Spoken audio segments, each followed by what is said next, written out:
And we are live and underway here on a Sunday night NASCAR Xfinity Series action on the NASCAR Heat 5 career mode at the Texas Motor Speedway for the My Bariatric Solutions 300. We had a barn burner of a Texas Cup race on the custom schedule season just a couple nights ago on Thursday, so I expect a wild one once again here today in another shorter race because it is an Xfinity Series full race. So already going to be similar in length there, just an extra 100 miles. That is all also in the daytime and not under the lights. Thanks everybody for tuning in here today. Like, share, and subscribe for more daily NASCAR content. Looking at the chat here, see where everybody's at. Justin Sozio, Joey Logano, Fan 22, Jonathan Rogers, Patrick Chevrolet. Welcome to the stream. Yeah, this is going to be a lot of fun. We're going to go racing here tonight at Texas. Had to wait for the Cup race to get done today. Also, I did state that we were going to live stream tomorrow if the rain either got postponed to Sunday or if the race started at its normal time, we were going to do the live realistic broadcast with the actual race. Well, none of those happened, so we couldn't stream at all last night. The race ended up getting started last night, which I was surprised it did because of the rain, but because they ended up starting at about 9 o'clock, that wouldn't have given us enough time to get a full race live stream in before the race started, and we didn't know how much of the race they were going to get in last night as well. They didn't get anywhere close to enough. And I didn't, looking at the radar in between the race starting that late, I wasn't going to do a live realistic broadcast because otherwise the race would have went past midnight. And although I would have stayed up to watch the race, I know some other people that live in the same house would not, and they wouldn't have appreciated me, yelling and screaming like past midnight to get the race over with. But they ended up running the rest of the race today. For those of you that didn't know, I went to a Tigers-Indians game earlier in the day, so I wasn't going to be able to get home in time to set the stream up and start the stream before the race started. I was actually listening to about the first 150 laps of the race by the time I got home. I got home like right about at the end of stage 2. I guess it was a little over 200 laps technically then, but yeah, I did get home right before the end of stage 2, but I didn't miss anything. I had Hulu on my phone. I was listening to it, kind of glancing over when I could, just to see what was going on. So I'll talk about that more tomorrow for the podcast that will start at a little bit different time, I guess, tomorrow. We'll be podcasting a little bit earlier in the day. We're going to start it for 3:30 p.m. Eastern Standard Time. I know it's a Monday, it's earlier in the day, but that's really the only time I can get it in tomorrow because my sister's got a softball game. She's coming back from her injury for tomorrow's game. So, yeah, that's going to be it. Brooklyn Rye, Raji, welcome to the stream as well. Thanks, everybody, tuning in. That's kind of the update, I guess, going on why we didn't stream last night. I'm sure you guys probably obviously figured out why we weren't streaming last night because the race did end up getting underway, and it was too late for me to live stream. But like I said, I did mention the night before if we were going to stream, what we were going to stream, what the scenario was, and it just fell in line that we couldn't stream because of both things happening at once there.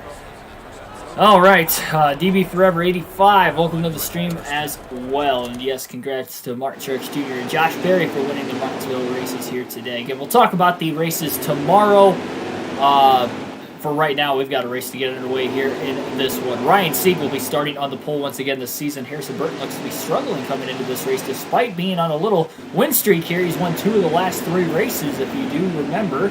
He's the only multi-time winner so far in the first 6 races this year. No practice or qualifying for Keegan Schneider for this race. He'll be starting last. Green flag in the air. 200 laps, 300 miles at the Texas Motor Speedway.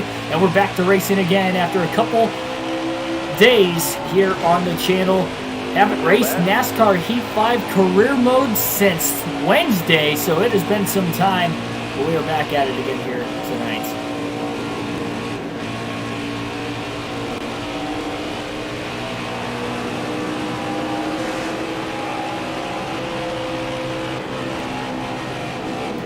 Lead already going to change hands off of turn 4. Brandon Jones is clear of the lead. Another driver who's won a race already this year, winning the season opener at Daytona. And Brandon Jones will lead lap 1 at the Texas Motor Speedway. Passing pole sitter Ryan Sieg. Again, off turn 4. Streamer game now. I'm not going to do that.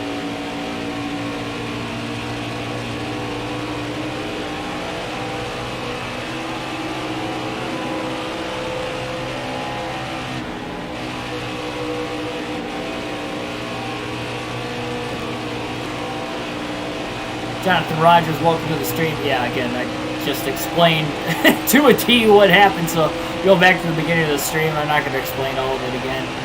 Again, it's because the Cup race was on last night, and we were supposed to do a live realistic broadcast of the Cup race, but it started later than their normal time, so I wasn't going to be able to do a live stream this week with the actual race itself.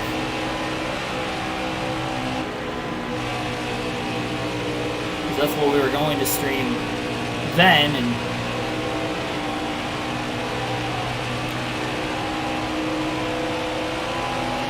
thanks for everybody tuning in here tonight. That's the first day I have not streamed in a massively long time. Like anything, at least. Whether it's podcasts or something, we have streamed every day since at least before Thanksgiving. I know for a fact. Somewhere around then would have been the last time I didn't stream. Might have been on Thanksgiving, honestly. I really can't remember, but we had a really good run going there for about 4 or 5 months.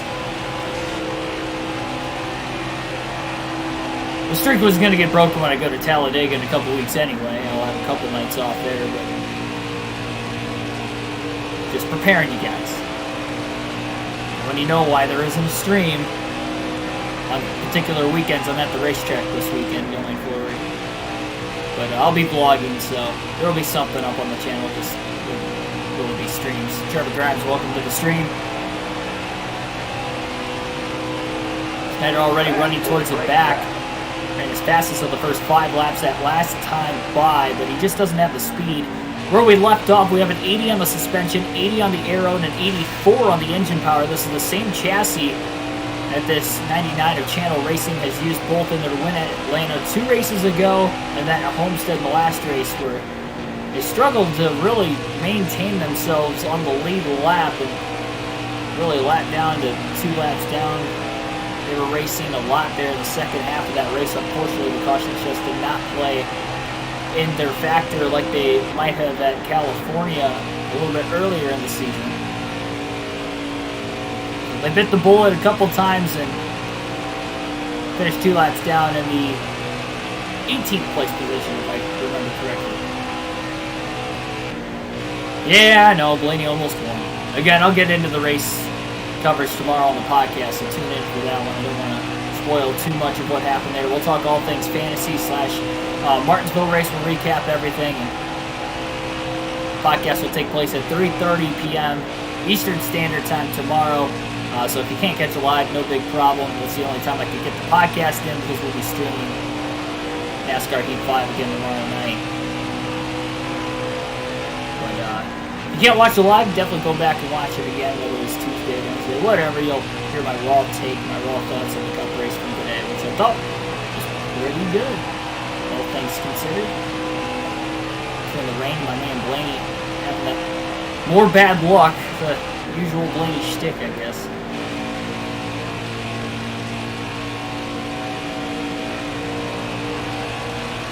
That is slowly starting to run back down on Mike Harmon and some of these other drivers towards the rear of the field.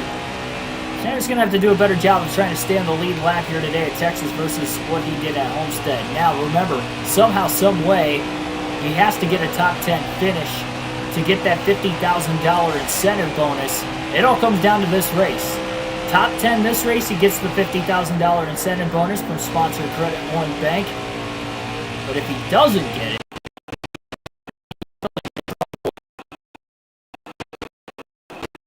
I don't know. We'll just have to wait and see. Tyler Burback, welcome to the stream. Inside Uranus, welcome to the stream as well. Yeah, hopefully you guys enjoyed the racing today, though. Didn't get to catch any of the Xfinity race. I will talk about the Tigers and Indians game a little bit. That was a lot of fun. It was great being back at the ballpark. I would not have went if I would have known the race was going to be ran on Sunday. I would have rather watched the full race from my TV versus on my phone. But the game actually got done like right when the race was resuming.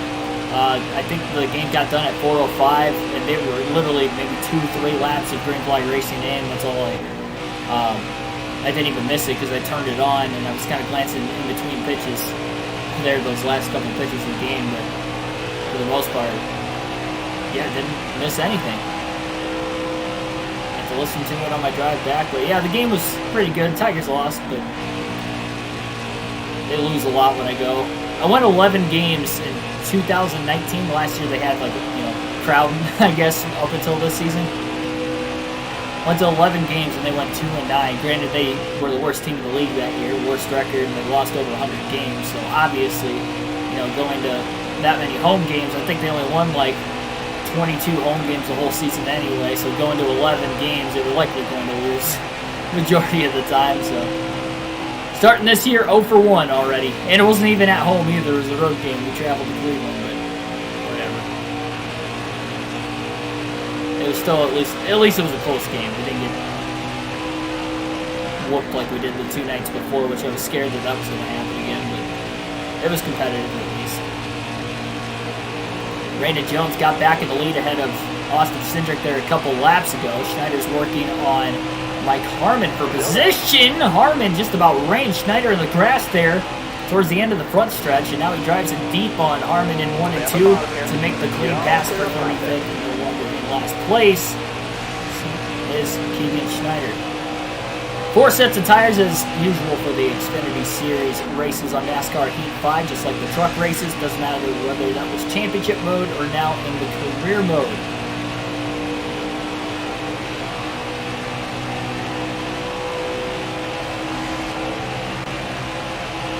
Lap 17 at the line for Brandon Jones. He's really checking out on Austin Cindric and the rest of the field right now.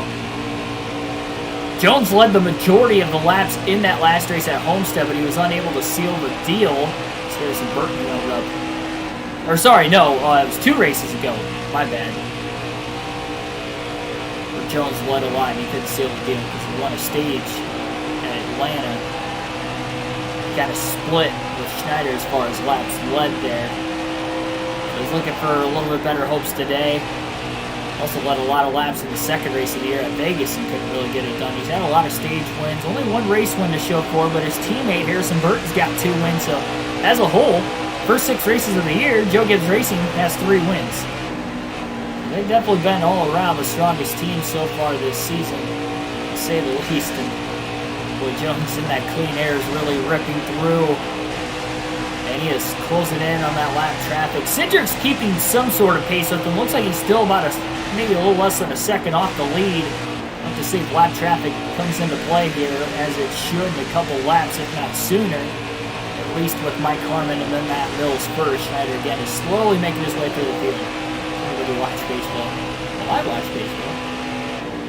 I know a couple of you guys that are normal viewers of the channel watch baseball. You guys have your teams.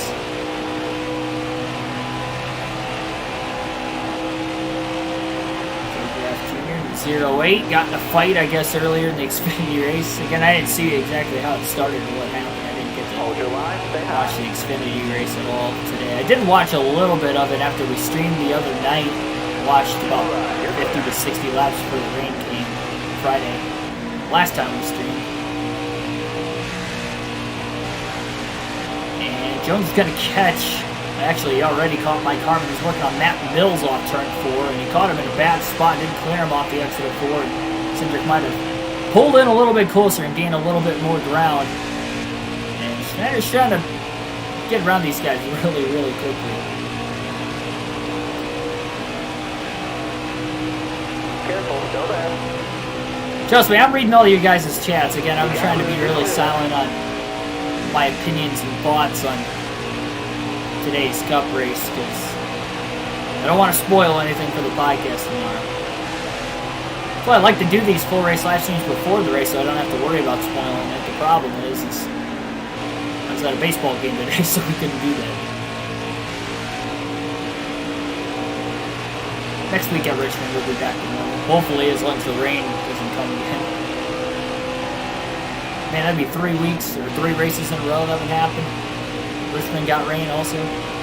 Schneider working to the inside of Chad Fincham off turn 4 for 31st. He'll get there. Brandon Jones in the 19. Running right behind the 2 guys that are side by side in front of him. So nowhere for Jones to go right now. He's probably got to follow Schneider on the inside. And actually, he's going to jump to the high side, and a caution will come out for the first time today. And boy, that was a big-time caution for Schneider and Chad Fincham, because they were both about to go a lap down.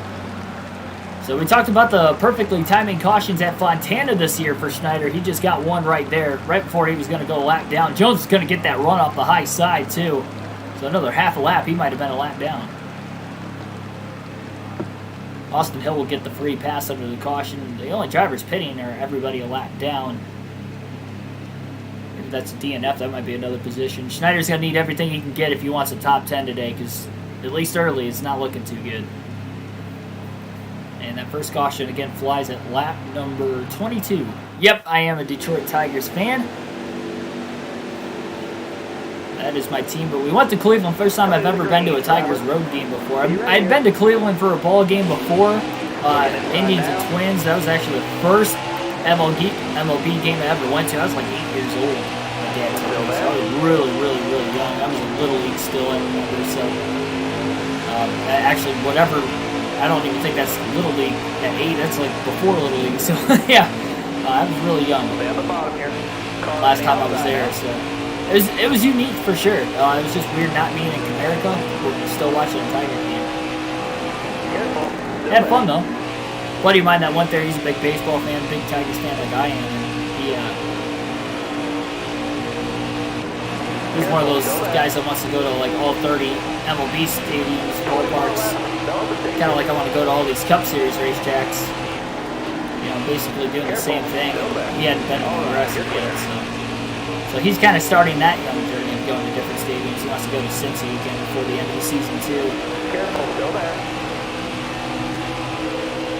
Schneider's making up ground on this restart. The good thing is the car was just starting to come in right when the caution waved, so that was a perfectly timed caution for Schneider. Not only was able to stay on the lead lap, but now he gets a good restart. He's all the way up to 23rd. Looks to the outside of Timmy Hill. Hill throwing a block. Schneider slides to the inside, and Hill gets tight, washes up the track. Goes high in turns 1 and 2. Harrison Burton is definitely struggling after winning 2 of the last 3 races. So he wasn't that fast in practice. Schneider's about to pass him for 21st right now. Schneider's rolling on this restart. Nobody on the lead lap hit pit road. Wasn't as fast as the leaders, but he's cracked the top 20 off turn 4. Passing CJ McLaughlin.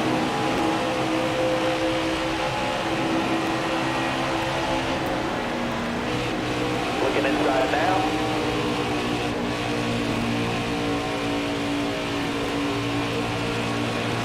McGrath Jr. to the inside of the 99 of Schneider was unable to make the pass. 3 wide into turn 3. Schneider into the middle between the 08 and the 15 of Colby Howard. Joe Graf Jr. was one of the lap cars in 33rd that has the fresher tires, so Schneider lets it go. He does clear Howard off turn 4 for 19.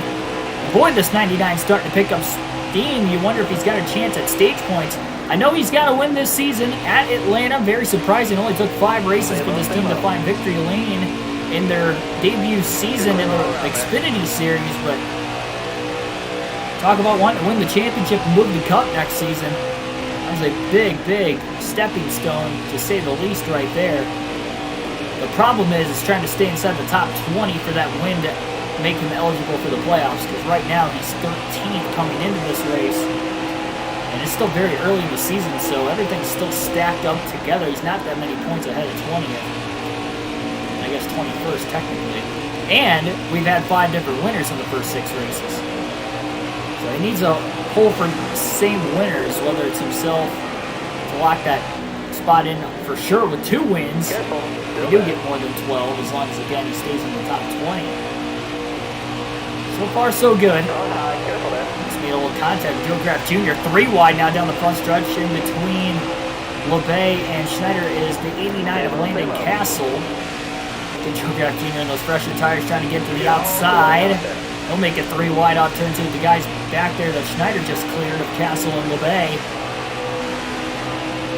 Graf Jr. is definitely rolling. He wants to stay in that free pass position for when we get the next yellow. Got it right now, and we know we're getting a stage break here soon. 14 more laps. Yeah, kind of wish great rally today for sure. Similar to Blaney's rally at the Dirt Bristol race, obviously. Still there. Just had a lot of damage. Say what you want.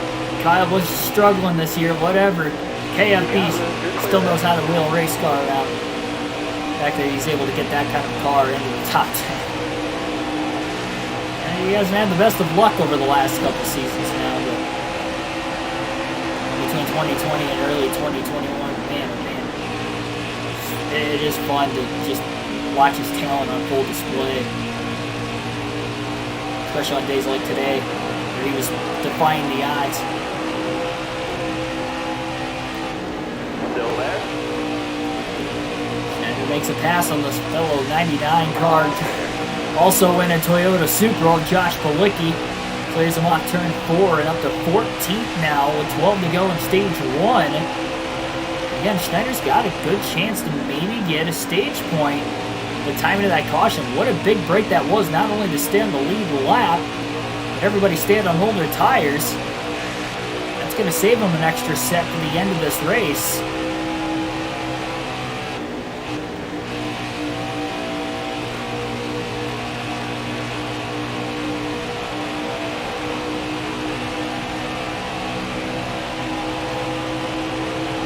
We're at Martinsville today.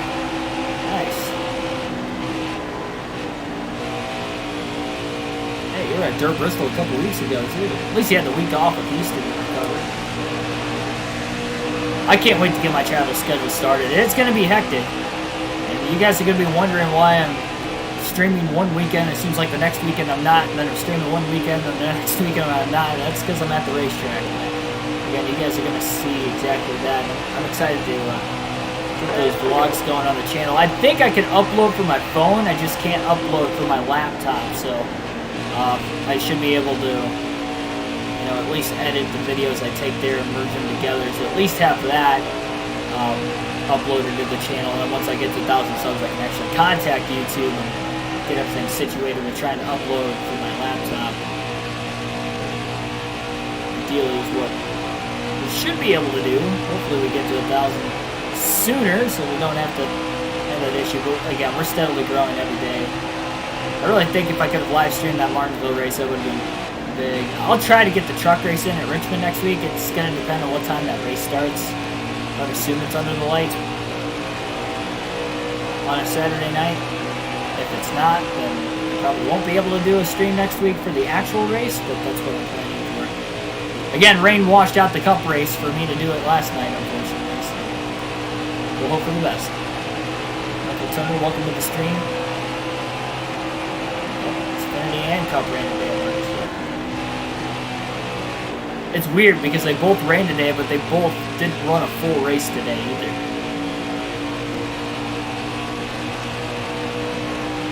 Cup race was pretty close to a full race. Xfinity race was almost halfway. And they were only 35 laps shy of making that thing complete a couple nights ago. Boy, Brandon Jones would have won the race. He was leading at the time. A little slide job off turn 4 for Schneider to get around Daniel Hemrick for 12. 7 laps to go in stage 1. And he's only about a second and a half behind the 10th place car of Chase Briscoe. 3 wide off turn 2. Just about. Justin Haley was able to stay in front of Briscoe and I believe Jeffrey Earnhardt, who are battling for 9th. Really, it's a 3-car battle for 8th, all things considered. And pole sitter Ryan Sieg is outside the top 10 early as well. Roberto, well, welcome to the stream. Mazzara does stuff. Yes, he does, son. He was at the game with me today, for those of you wondering, and Omar Mazzara is one of the Tigers' new acquisitions this season. That's all I have to say. He may or may not have costed us the win, or at least a better chance to win. Like I say, he full-on costed us the win today. But definitely hurt ourselves with trying to get the win.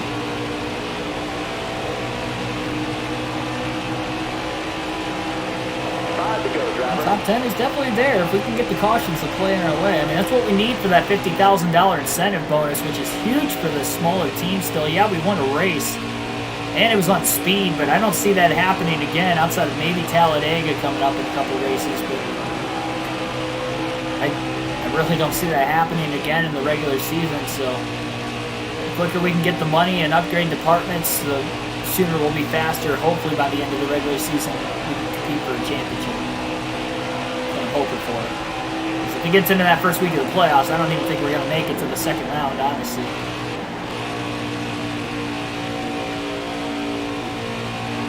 He makes a pass for 11th on Ryan Sieg. We'll have 3 laps to go on the stage this time by. He's less than a half lap behind Brandon Jones, who's dominating this stage as well. Schneider running a little bit off the white line in turns 3 and 4. Schneider has to look to the high side on Jeffrey Earnhardt. I don't think that's going to work into turns 1 and 2. Briscoe's going to go way up high. Schneider's at least trying to stay on the right rear corner panel with Jeffrey Earnhardt pinching him down. Trying to side draft him down the back straightaway. Justin Haley to the inside of Briscoe. So a couple side-by-side battles in the back half of the top 10, looking for all the stage points they can. 2 laps to go at the line for Brandon Jones in the stage, so not a lot of time for these guys to get stage points. 99 and a 0, still side-by-side off turn 4, bringing Ryan Siegel a little bit closer into the hunt. And the pole sitter's trying to get back inside the top 10. Schneider almost in the wall into turn 1, trying to go really wide and really arc that corner off. Deep dive into the corner, but Earnhardt stays on the inside, trying to side draft the lefter and take all the air off. And how about the 11 and the 98? They've been side-by-side even longer than the 0 and the 99. And Schneider able to pull clear the 0. Gives him the run now behind Haley. And to the inside of Briscoe. Final lap of stage 1, this time at the line. 3 wide now for 8th place. This is going to get tight into turn 1. Haley out of the gas. He got a little loose on corner entry. And now Briscoe is trying to pinch Schneider down to the bottom, but Schneider beats him back to the gas and is clear for 8th. Schneider looking for 3 stage points here in stage 1, all by passing the 3 cars that are now behind him in the last lap and a half. Haley's got one more shot at Briscoe for 9th. Don't think he's going to get there, though. Briscoe will get the run off turn 4. Yep, that seems to be the case. Green, white, checkered flag in the air, and Brandon Jones will win yet another stage this season, already his 5th stage win in the 7th race.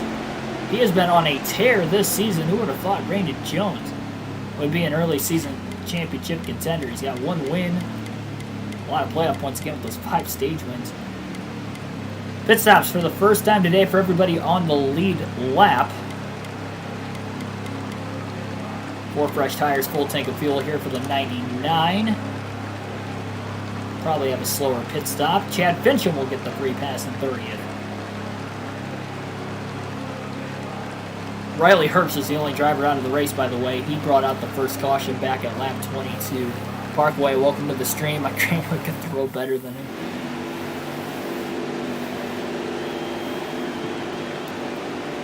All right, now, be smart out there. Going green.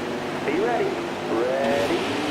Green flag in the air. Austin Cindric will restart from the lead after winning the race off of pit road. And back under action. 42 laps to go in stage 2. Careful. After the caution lap, Schneider actually got out of the gas to get in line behind LeBay, so he gave up the battle pretty quickly there to make sure he wasn't going to lose any more spots.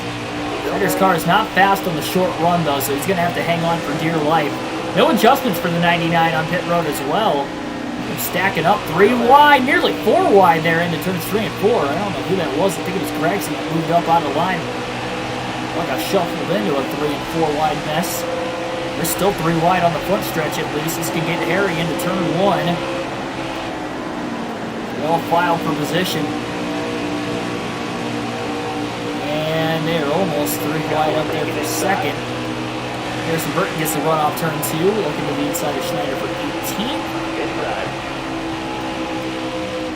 Schneider overdrove 3 and 4 pretty badly, and now he's going to get trained. 3 wide. Oh boy, the 6 of David Starr got really sideways. Look at the run the 92 of Josh Williams had on the outside. Zooming on by the 99 of Schneider, and Schneider's kind of stuck in a hole right now. They're 4 wide. Turns 1 and 2 at Texas. And Tommy Joe Martins had to get out of the gas. He about got turned by the 61 of Austin Hill, who's creeping up the inside of both him and the 99 of Schneider. Schneider, who restarted in 18, losing spots on pit road, finishing 8th in the stage, lost 10 spots. This picture is very slow. Still not really upgraded them a whole lot this season, saving the money for the team right now. Means we have that 1 win. Just got to stay in the top 20 in points to have that win qualified for the playoffs. inside now. All right, you're clear.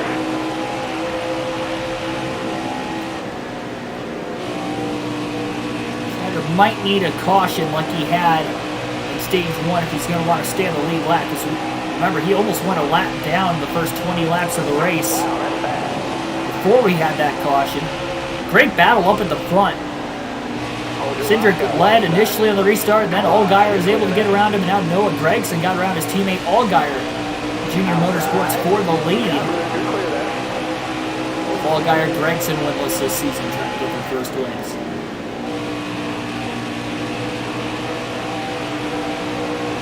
Yep, halfway or the end of stage 2, but halfway would have been,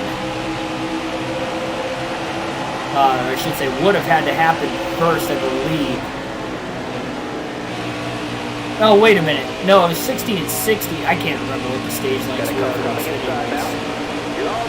Wasn't it 16 and 60, so they would have technically had to get to lap 120, which would have been the end of stage 2 to call it official. Or just less than 30 laps short of that. Yeah, they were really close, and 30 laps at Martinsville is not long. Well, maybe 8-10 minutes. They weren't far from the conclusion of that race for sure. Well, green flag laps would have been 8 to 10 minutes. Could have had a couple more cautions. There were a lot of cautions at least at the beginning of the race. I don't know how the rest of it did. I know Josh Berry won. Congrats for him, first career Xfinity Series win. 8-car. 8-car back into victory lane. I love that. I'd love to see it. Schneider hasn't fallen all the way towards the back. He's actually keeping better pace in stage 2 than what he had at the beginning of stage 1. And what's going to help him is that Brandon Jones looked like he had the fastest car in stage 1. He won the first stage. He led almost every lap of the opening stage as well. Isn't in the lead right now. Neither is Cindric, who also led probably the second most laps in stage 1. Finished second in the stage as well. He started in the lead, but he couldn't hold on for longer than 2 laps. Going to alternate through the different camera angles for the first time in this race today.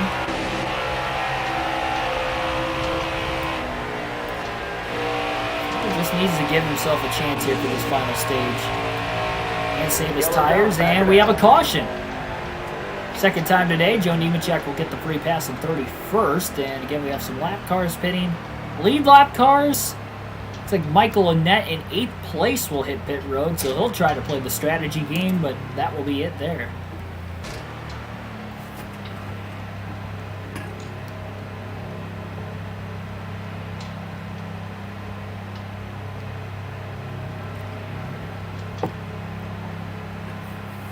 I wasn't wearing my gear at the Tigers game, by the way.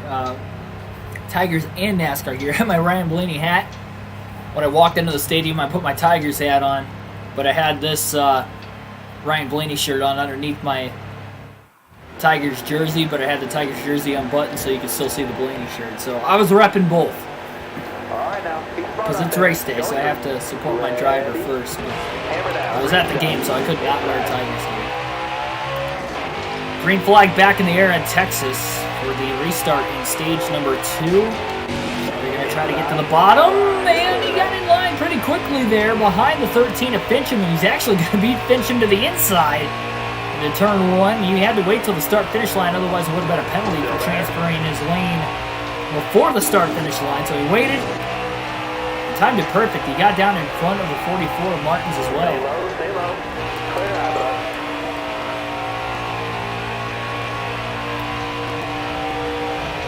Hold your line. Got one outside. Just on the inside of Josh Williams' pole position. Stay low. Top 3, use it if you need it. Schneider's getting a little tight. He might have overdrove the exit. Oh my goodness. Michael Annette on those fresh tires. Got a huge run off the outside lane in turns 1 and 2. Didn't even realize he was on the outside. Schneider got clogged up there behind Martins. Got one peeking outside. Josh Williams going to get back around him. I don't think Schneider's quite at that run yet to get this car going. and his older tires. Got one up top. Caution came out a lot sooner than what it did midway through the first stage. We were only maybe about 8 green flag laps into that one. Careful there. That might be enough to at least keep him on the lead lap. I just don't think it's going to be enough to actually give him a good chance at stage points this time around. And I'm curious to see what those 8-lap fresher tires are going to do. I know it's Texas and the tires really don't wear on this racetrack that much, so 8 laps isn't a whole lot. But we'll see what Michael Annette can do. He was in 8th place, so he had a decently fast race car. Finished higher than that in stage 1. Schneider clears the 90 at Baccarella, but Baccarella's going to get back underneath Schneider off turn 2. Doesn't have that straightaway speed. Again, 84 in the engine department. Ooh, Baccarella had a car underneath him with Mike Harmon, and look at Harmon getting shot out of the cannon. Harmon was one of the lap cars that hit pit road. So that's why he came through there as fast as he did. 92 of Williams about ended up in the grass there on the front stretch. Cut the inside and stay underneath the 90 car.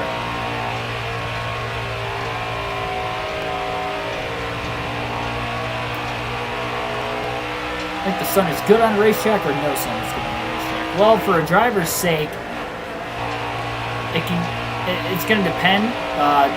Cloud coverage means cooler track temperatures. Cooler track temperatures usually mean more grip. So when the sun's out, the track temperatures are automatically going to be a little bit warmer. Therefore, the cars might be sliding around a little bit more. So as far as the pure racing aspect of it, if it's sunnier outside, you're probably going to see better racing. The cars are going to be sliding around a lot more. Passing is going to be a little bit easier to come by, especially with the short tracks of the road courses with the high horsepower oiler downforce packages, say for the Cup Series. So it really comes and goes. Short track racing, it doesn't matter as much, I guess. Technically, it can be cloud coverage. It's still going to be, I mean, you're still probably going to have to use the bumper to pass more often than not. Kind of like we saw today.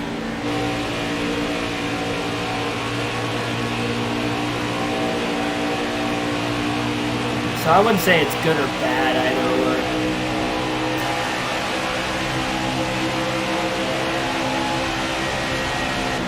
It also depends on what track you're at, too. You know, if you're at an intermediate track, for instance, like Texas, that's where we're racing right now, here on NASCAR Heat 5. So the drivers, for instance, are just going to have maybe a looser race car. They need it to tighten up, and the clouds start to cover the racetrack. It might help them for a couple laps. Help them a little bit more so than what it would have before.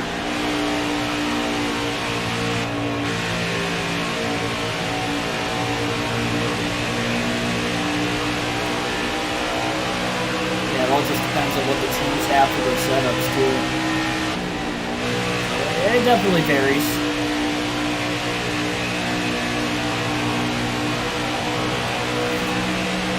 As a fan watching, I prefer the sun to be out. Then again, we've seen with the 550 package that get a lot better drafting effect when it's cooler temperatures outside and there is more grip. That's why the night races at Kansas seem like they do pretty well with that package, because the track temps are cooler at night. You don't have any sun. It's cooler at night. Not only because the sun's down, there's more moisture. Dewy. 20 laps to go.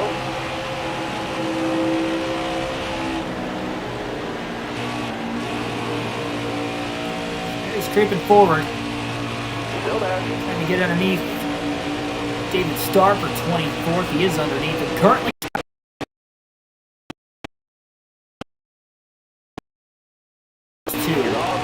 Again, he hasn't won this season.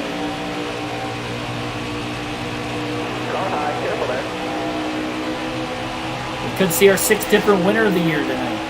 I was hoping that race would have got done sooner, because I really wanted to do a doubleheader of this tonight, especially not streaming tomorrow.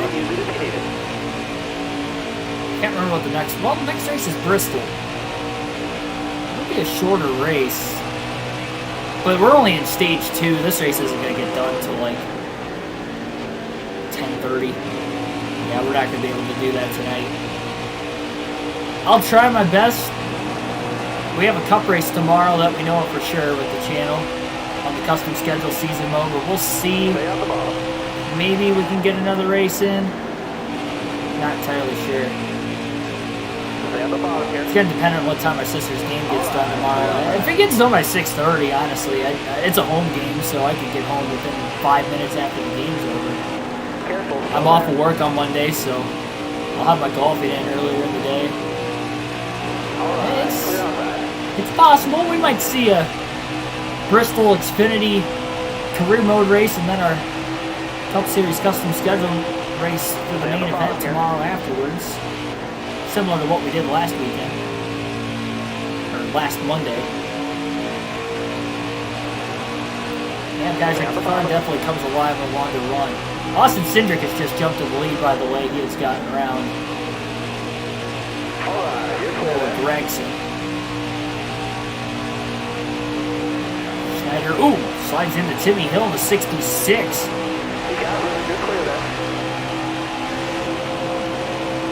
Slow him up a little bit.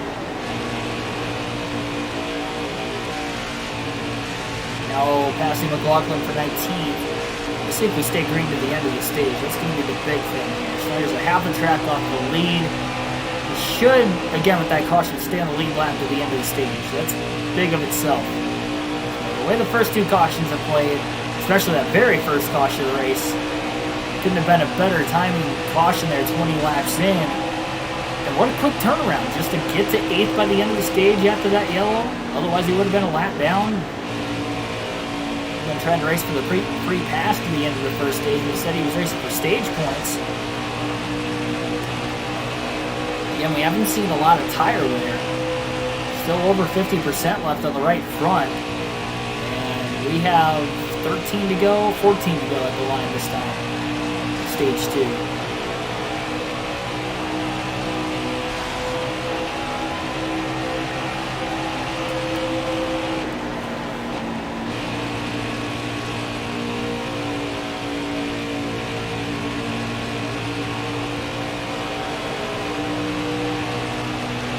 The goal, obviously, every race out, even if it's not as realistic, is to win. Obviously, get the best finish you possibly can. And that's why you race. This makes it harder for us as a team when we're racing with, low funds. Definitely one of the underfunded teams. That's what makes a top 10 run tonight at Texas so big for this 99 team. One of the bigger purse races of the season. So there's that. And you also got the fact that you get that $50,000 incentive bonus from your sponsor, Credit One Bank. I mean, that'll be huge as well.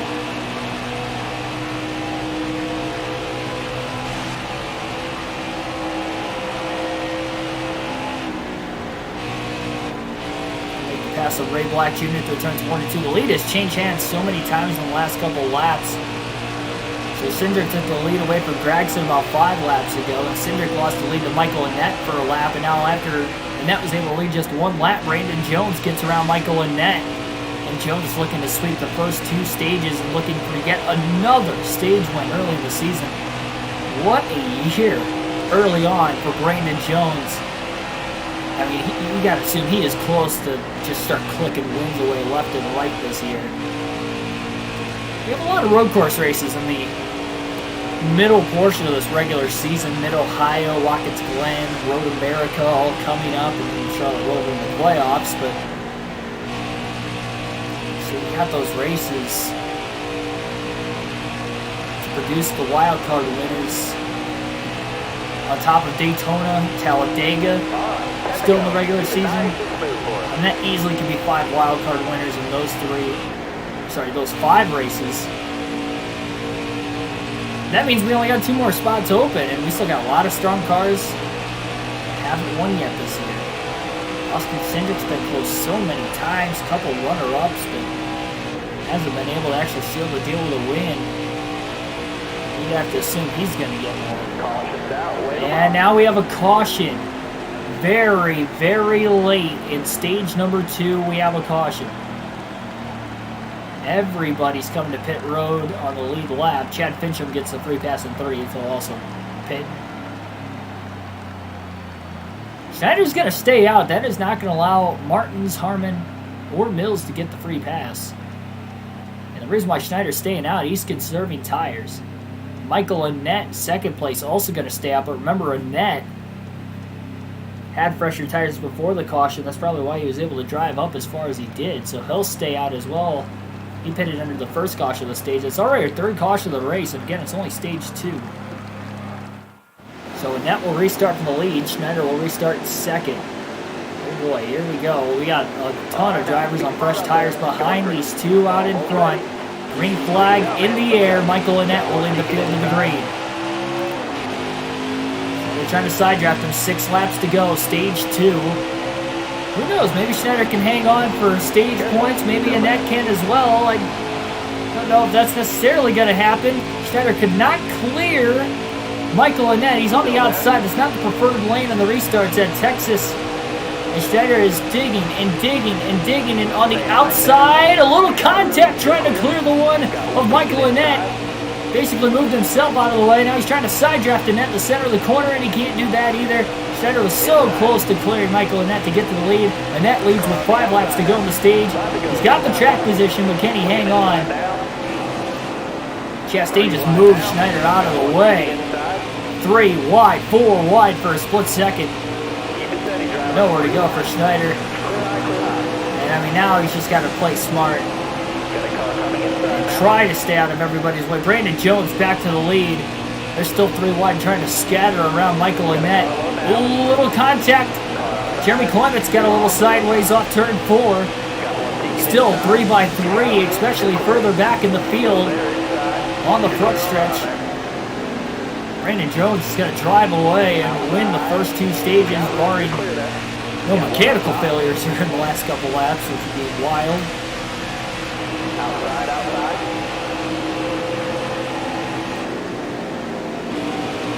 Keep it steady, driver. 3 wide. Trail around. Got a car low now. Trail around. Got one off turn 4 himself there. He's back in heavy traffic. Car can't be handling well there. Not a caution. Michael and that one to see, though, that's for sure. Battling for the stage one would have at least probably ended up second.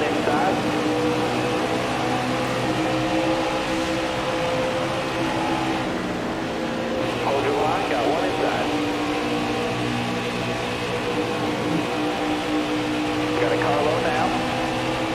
See if everybody's going to pit at the stage break. These guys are only going to have 6 laps on their tires, which is not a lot here at Texas. 2 laps to go on the stage, and Schneider in 4 laps off the restart's already fallen back to 29th. We do have a second driver out of this race, by the way. We'll have to check and see who that is during the stage break. Coming to the final lap of the stage, this time by 1 lap to go.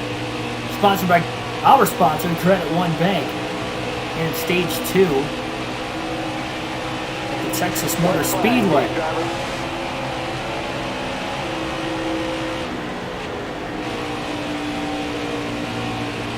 Let's see who's all going to pit at the stage break. Brandon Jones has dominated the start of tonight's race. Jones is going to sweep the stages at Texas. Who would have guessed Brandon Jones would have so many stage wins early in the year? That is, I believe, now 6 in the first 7 races. And he's got a race win to go with it. He is racking on those playoff points, and he wants a shot at the regular season championship as well. He's in the top 5 coming into tonight. Austin Hill gets the free pass at 31st at the stage break. Fincham going to hit pit road. He's last on the lead lap. Why not? Michael Annette also got a pit here. And so is Keegan Schneider. Going off strategy, he's going to give himself fresh tires. He'll restart on fresher Goodyears as well. Only 6 laps, but again, better than nothing. And he'll still have 2 more sets left the rest of this race.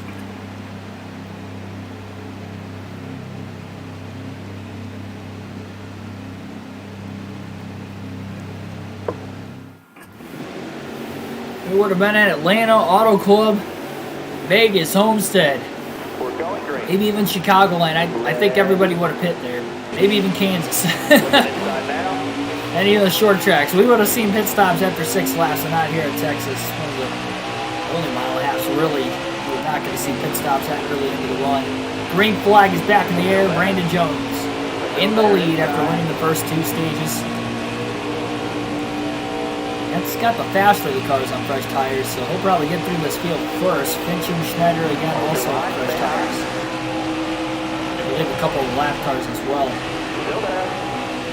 Fresher Goodyears. We got a car low now. Jones will lead the opening lap of stage number 3. Opening green flag laps of stage 3. Got room to clear that. They're finally back down to the bottom after restarting on the outside lane. A lot of lap.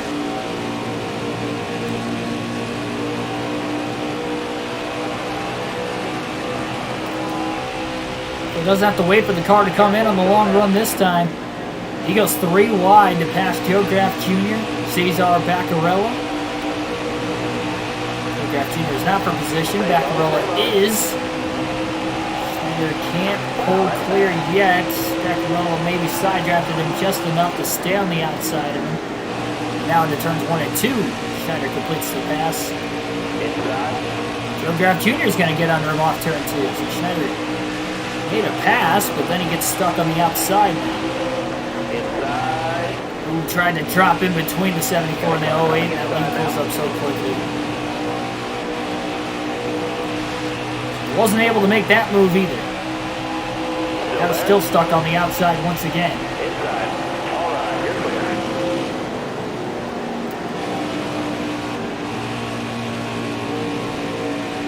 Justin Allgaier out in front. Oh, that didn't last long. Maybe half a straightaway, and now Austin Cindric's in the lead. Really going at it as we've seen him doing the restarts in the Cup race at Texas on the custom schedule mode and here in the career mode as well for the Xfinity series. Excellent lap there. Good job. Schneider almost in the crash, trying to go 3 wide under Austin Hill and Joe Graff Jr. into turn 1. Jesse Little might be in the way as well. Careful, still there. Austin Hill had to get out of the gas. He played it smart. Had to let the 99, the 08 go. Stay at the bottom here. Little had enough of a run off the corner to stay in front of those guys as well. I believe Joe Graff Jr., one of the drivers on fresher tires also Careful, still there. of the lap cars. Car there on the outside. See Little still hanging up there 3 wide. All right, you're clear. There he gets a push to the back of Josh Williams trying to get him to go. That just stalled out the 99. That was a good move. Careful, still there. Side draft Harmon into 3 and 4. Schneider just got really tight. Gives up a spot to Austin Hill now on the bottom as well. Stays in front of the 08 of Joe Graff Jr., but again, not battling him for position. Got He's one. battling Jesse Little and Cesar Baccarella that's behind the 08 though. Recommend using custom studio. Not going to do a whole lot though in the career mode when you don't have the departments up though. Custom setups, you're not going to get much of a gain on the hardest difficulty. The only chance you have of running competitively consistently with the departments as low as they are early in this Xfinity portion of the career mode is if you're on a lower difficulty.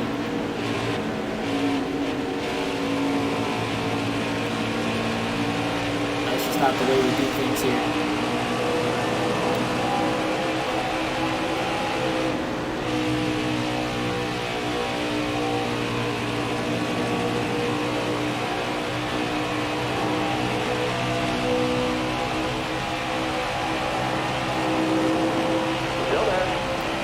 Back under Austin Hill into turn 1. Car outside.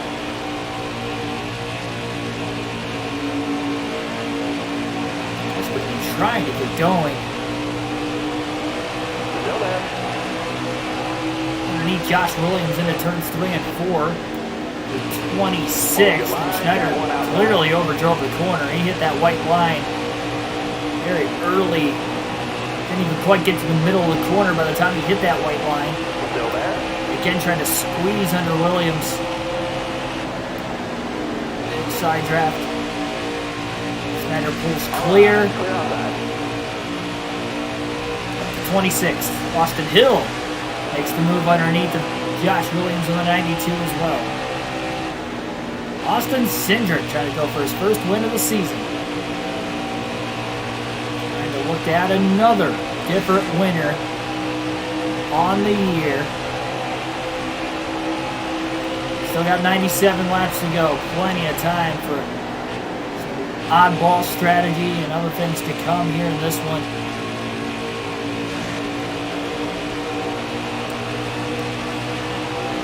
Schneider's just hoping for a long green flag run here in this stage. More laps he can guarantee himself to run on the lead lap. Maybe Cindric can come around and lap quite a few other guys. Schneider's really desperately going to try to get a top 10 tonight. Hate to see him have to start another contract incentive to be 0 for 2 on the first 2 this season if he can't get a top 10 here in this race. You get 3 stage points in stage 1, no stage points in stage 2. He's been up there. You can get a run long enough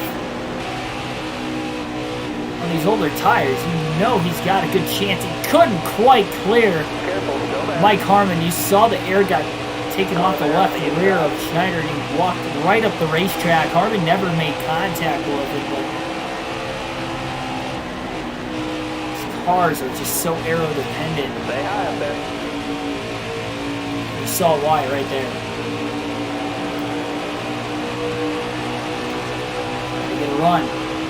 Harmon's a lap down too. 3 wide into the corner. Jeff Green's on the inside. He is for position. Schneider hops in line behind Green. Crosses him over off turn 4. Green slid all the way up in front of Harmon. So that helped Schneider clear Harmon off the extra corner, really bogging down the 74 car, not able to let the 74 jump back to the gas soon enough. He'll slide job of his own there through 1 and 2 for Schneider to get back around Jeff Green once again. And that was for 25th. Just over half a lap off the lead right now, Schneider. 6 lap pressure tires, not doing a whole lot on this run. That's 6 extra laps he was able to go before changing tires. Again, he's still got 2 sets left in the finish. You know, might try some right side tire strategies. We've had 3 cautions in this race today, so the cautions are definitely flying. Flying at okay times for keeping in this race. Hopefully stage 1, the one flew pretty well. On Matt Mills, the other lap car that was on fresher tires. I believe all the lap cars on fresher tires Schneider has gotten around. So everybody else going forward will all be for position, at least during this green flag run. You have to assume Brandon Jones is right there with Austin Cindric, trying to become another repeat winner. We talked about Joe Gibbs Racing winning 3 of the first 6 races, 2 for Burton, 1 for Jones. Jones has been so dominant. Burton is not. He's been right around 20th the whole race. But Brandon Jones, I mean, they might go 4 for the first 7 races of the year. That would just be insane.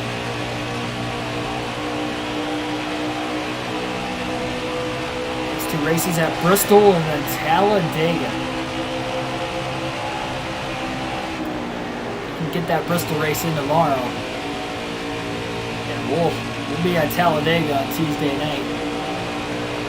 Oh boy. Again, what a wild one that'll be.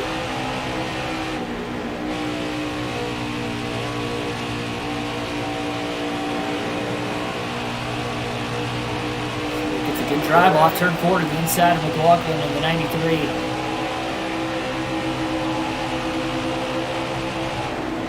I might have asked this before on the channel, but I kind of wonder, is CJ McLaughlin related to Mike McLaughlin? Like, is that Mike McLaughlin's son? Mike used to race in the, at the time, Busch Series, Busch Grand National Series. Still there? So I just kind of wondered if CJ might have been his son. Or maybe they just don't have any relation at all. Just possible. I just wondered, you know, NASCAR is one of those sports that you see a lot of relation, family ties. Could in the sport. I figured that might have been one of the quieter ones.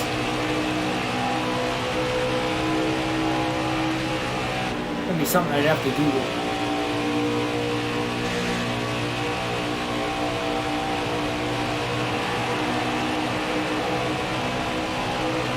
Seems like it's not quite gotten to the back of the lap traffic yet. Schneider's still working his way forward. Pushing hard through turns 1 and 2. He's got a run on the back of Chad Fincham. Remember, Fincham, one of the other drivers on fresher tires. Schneider just got a little too loose off turn 2. He clipped that white painted line on the inside on the apron. Schneider going to try that upper groove to get by the 13.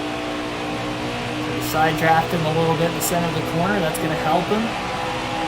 Turns 1 and 2 are flatter than 3 and 4, though, so I don't know if the outside's going to work in this corner. And boy, the 13, I think Fincham got tight because the 99 was on his outside. He had to lift, and Schneider was able to pass him for 20th off turn 2 pretty easily. So that worked out. He's got a great run now at Harrison Burton. I think he's going to try that same move. He's going to... Careful. He's not going to quite get to the outside. Burton actually slid up a little bit off turn 4, and Schneider's going to get underneath him, which is even better. The 99. They're a lot easier to make on the bottom at Texas than what they are at the top, especially after the repaving and reconfiguration a handful of years ago for the 2017 races. Up to 19. Schneider's got a chance at a top 10.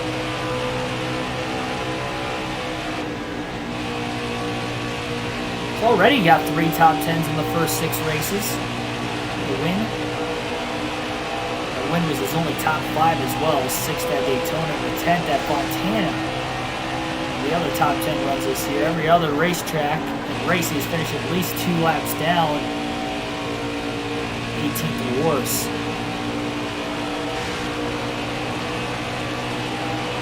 His worst finish of the year coming at Phoenix when he that car home in 34th, also finished 32nd at Vegas.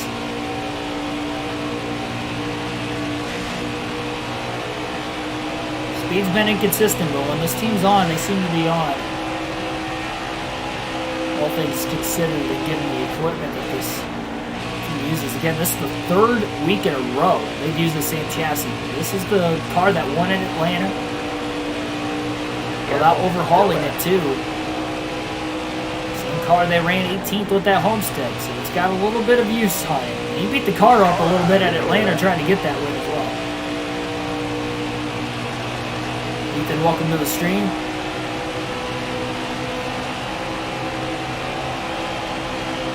Well, I wouldn't say a super speedway style big one. It was a super speedway style big one considering all the cars that were involved, but I mean, Martinsville's such a slower racetrack. Wasn't quite the same carnage. And the cars were able to, a lot of the cars were able to survive the wreck too. Yeah, that track was blocked for sure. Nowhere to go. Got a lot of good cars too.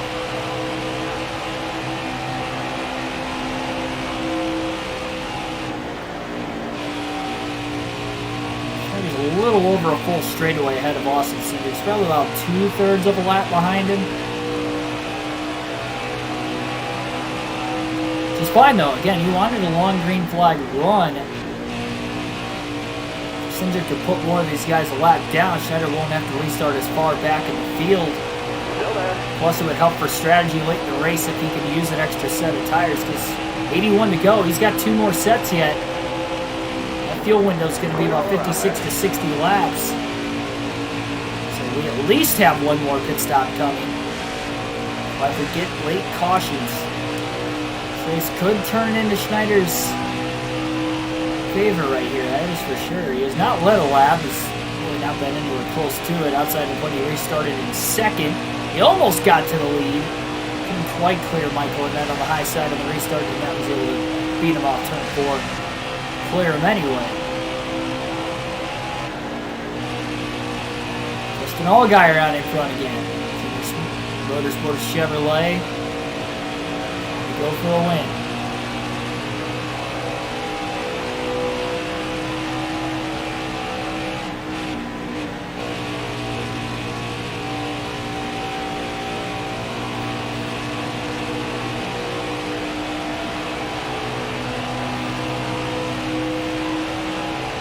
Bowman's had a tough start to the season, that's for sure. At least Chase Elliott's starting to bring it around for the Hendrick camp, and Larson still looked good today. Larson looked solid today, considering the fact that this is his worst racetrack.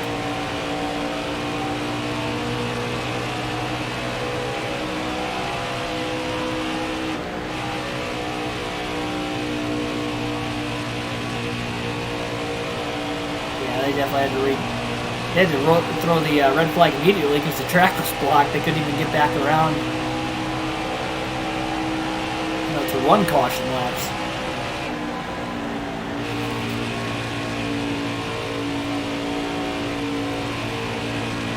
As if to get ready for the guy to come. And I'm ready. I'm definitely ready for Dega. I'm hyping this up. I only got a week and a half of work. Then I'll be off for 5 days. Go down and watch some Talladega racing, and then I go back to work for a couple weeks. But then I get another weekend off to go to Dover. 3 weeks after Dega technically. So, and after Dover, 2 weeks until Charlotte. After that, then I'll go to Mid Ohio for the standalone Xfinity race a week after Charlotte. So man, it's gonna be a busy 7-8 week stretch there for sure. I just hope I'm not too tired on the days I have to work. I shouldn't be. I've traveled a lot before, but never like in close weeks like that. Usually I have like 4 to 6 weeks in between races, but nope, not this year. Not this year. Yeah, I didn't even get a chance to look at the fantasy outside of how my team did, so I guess congratulations, everyone. Tune in for the podcast tomorrow. We'll go all over that, whether you guys can make it live or can't. The Mondays are probably a little harder, school, work, etc. And I would usually have them at 5. It's tough this part of the year because my sister's in softball. The last couple weeks I was able to start them at football. I couldn't for Bristol, I guess, technically. But then she got hurt. Leave for Bristol anyway, so she was out, but she's coming back. And she missed she got the first game, and I think that was it. And she got hurt, but got cleared to go. Surprised she did, but she got cleared to go. Well, I'm not surprised because she doesn't have any more concussion-like symptoms. Fractured nose part of it is still there, so it's actually kind of cool though too, as long as nothing else happens. Playing with a fractured nose, tough cookie. Stay low, stay low. Makes a move to the inside of Alex LeBay and up to 15th now is Keegan Schneider, a second and a half behind Clements. 14th is the next driver, 4th position. Trying to creep this car into the top 10. 73 laps to go. We'll alternate through the different camera angles one final time.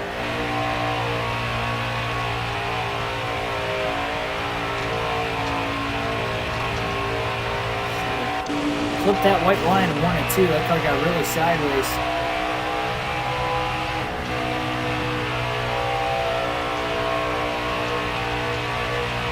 If I were to go to Alabama, the only place I'd go is Talladega. Talladega and Auburn and Alabama football is about all that state's probably got. Yeah, I know there's some local dirt racing, I'm sure, going on down there, but there's local dirt racing everywhere, so it doesn't matter what state you're in. I don't think that's like an added bonus.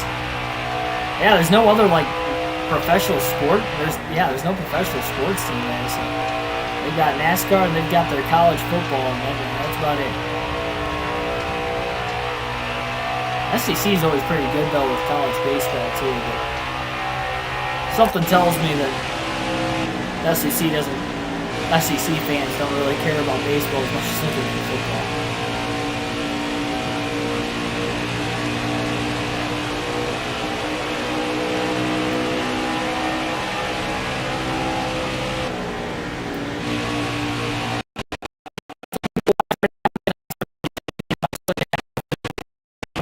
Today, hence the late start time. We were getting ready. We were waiting the end of the Martinsville race to go live here. Started at about 8:45 Eastern Standard Time. picking up a battle for 14th here in the last 70 laps. Schneider trying to get the crossover underneath Jeremy Clements. Can't quite get there yet. He's going to send it deep into turn 3 to get to the inside of Clements, and he is going to clear Clements in the middle of the corner as well for 14th. Great move, great pass, a power move by the 99 as he tries to get inside the top 10. There's a will, there is a way.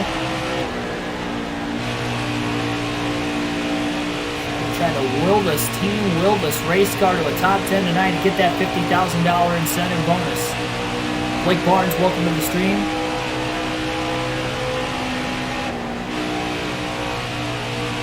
Only pro sport is minor league baseball, if that counts. I wouldn't count that either. That's like the same level as like local dirt tracks because like there are so many cities that have AA and AAA teams that don't have professional sports teams. I don't think that counts. I live very close to Toledo, Ohio, and everybody like in the city of Toledo always talks about the Toledo Mudhens, AAA baseball, affiliate of the Tigers, and then the Toledo Walleye, or ECHL, which is kind of like I guess like not a AAA, but like a double A of the Detroit Red Wings. They're passionate about it. I'll give them that. They're loyal fans, but it's not the same. They treat it as if it is the same. They treat it as if they care more about the Walleye or the Mudhens than what they do, anybody in the NHL or MLB anyway. Which is good for them. Again, that makes them great loyal fans. It makes the games more entertaining. Until you actually see the play and it's a lot sloppier, and then you realize, oh yeah, it is minor league. More entertaining to take the extra 45-minute drive from Toledo to Detroit. It's not good. Different. Although their teams aren't good, it is, you can tell a big difference.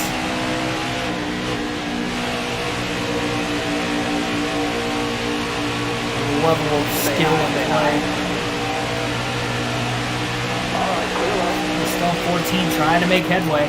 65 laps to go. We'll go back to the normal camp for the rest of the race. Allgaier continues to lead at Texas. After Brandon Jones won the first 2 stages of the night, adding more onto his repertoire for this season. Mike Harmon was really slow there getting into turn 3. Schneider about ran into the back of him.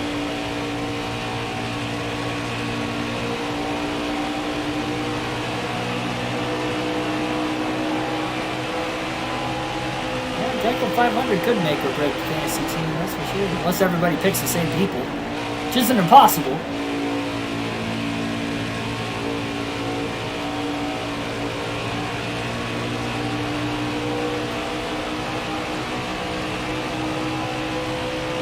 Still there. You're clear. Jeffrey Earnhardt, Schneider to 13th. Josh Malicki's up to 12th. Going for the other 99 car. Both 99s underfunded in the top 13.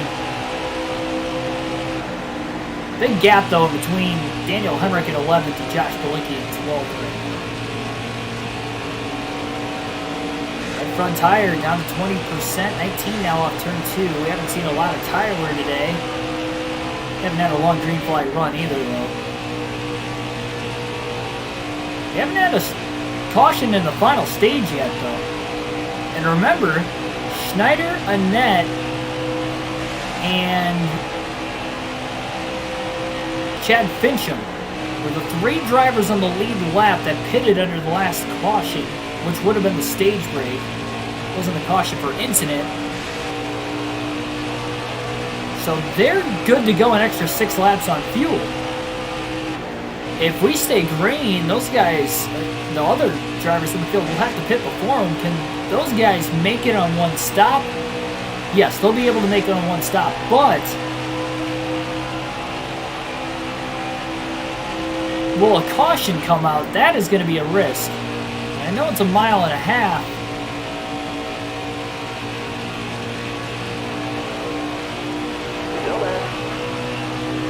But that could be the difference. And Schneider getting the top 10 and maybe not getting the top 10. All clear. Certainly. See if we can manage our And power. Hemrick's on pit road, so a lot of the drivers are in the pits now. Schneider has saved his tires a lot better than a lot of these other drivers in other races this season as well. Trying to get around Balicki for 10th. Again, some of the other drivers, Daniel Hemrick is on pit road. In fact, I would assume it was a scheduled stop and he's short pitting. He could have had an issue. If he did, we stay green anyway, and now Schneider makes the pass for 10th on Balicki. So there it is. Top 10, that was likely a scheduled stop for Hemrick. It might not have been, but in fact, it was a lap early and he's still on pit road. Really tough to tell with just the track now. Inside. We do have a lot of other drivers coming into the pits here over the last couple laps now, so green flag pit stops going on here at the Texas Motor Speedway. And ideally, stage 1 caution flew Schneider's way. If we get a caution here in stage 3, he doesn't want it now, but he'll want it in about 5 laps, right before he has to pit.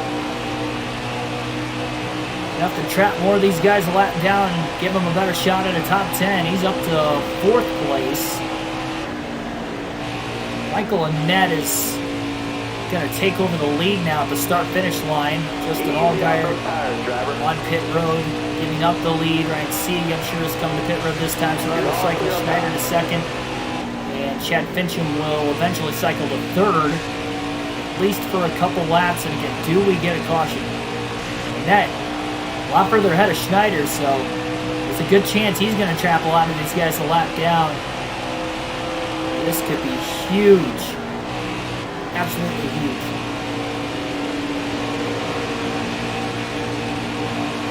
Chastain's trying to get around Schneider. Schneider's trying to hold him back as long as he can, which isn't going to be long. Fincham just... Sorry, Chastain rather gets to the inside, uses those fresh tires, faster race car, and just blows right around Schneider. This is as close as Schneider's been to leading a lap today. He's still not yet led, but Annette pits a lap before him, and caution is going to wave. Unbelievable! Trouble for Austin Cindric, a hard crash with Ross Chastain off turn 2 as both drivers were not that far ahead of Schneider, and that is going to trap so many guys a lap down they can't take the wave around because it looks like they're going to pit again. Oh my goodness. The strategy for Michael Annette and Keegan Schneider at the end of stage 2 plays to perfection. And everybody else is a lap down. Allgaier will get the free pass in 3rd, but oh my goodness. A couple guys took the wave around. Josh Williams and CJ McLaughlin will take the wave around. They'll also be on the lead lap. Be ready here. That is unbelievable. Green flag in the air. Michael Annette gets a great jump on the restart. Got a Carlo now. 52 laps to go, and Schneider still got an extra set of tires. That was only his 3rd fresh set he put on the race car. We might be going for the lead here. Annette slides up the track. Schneider just doesn't have a good short run car, but he's on the inside of Annette. He side traps him off turn 2. Oh my goodness, this would be an even bigger miracle than Atlanta. Schneider has not led a lap all day long, and he's in the lead off of turn 4, and Annette's back in traffic. Schneider's trying to hold these guys a lap down, though. He does not want these guys to get back on the lead lap in case we get another quick yellow. Schneider just led his first lap of the race at the line, and now he gets up off the bottom unintentionally. Jones just has that much faster of a car. He stays in front of Michael Annette. That's the guy he's got to hold back right now. Battling him for the lead, so he's going to block Annette, and he's going to try to let everybody else go. Outside, outside. You're all clear up top there.